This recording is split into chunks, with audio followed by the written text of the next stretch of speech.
Salam, gəlin bu suala baxaq. Deyir, ABCD rombdur, CE perpendikulyardır AE'yə, DF perpendikulyardır AB-yə. AF-i 3 verib, CE-ni 4 veribdir, rombu perimetrini istəyir. Perimetr istəyir bizdən. Biz bilirik ki, baxın, bu rombdur və CE rombun hündürlüyüdür. CE rombun hündürlüyüdür və bu 4-dür. Biz də bilirik ki, rombun hündürlükləri bir-birinə bərabər olur. Əgər CE 4-dürsə da hündürlüyü, deməli, baxırıq ki, bu da hündürlükdür. Sonra biz bu hissədən də hündürlüyünü qeyd edə bilərik. Məsələn, burada bir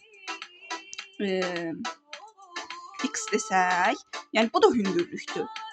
Yəni bu da hündürlükdür, F-də də hündürlükdür.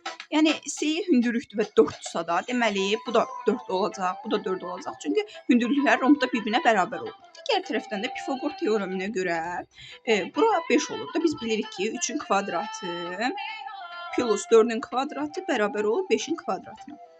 Ona görə AD tərəfi 5-dir.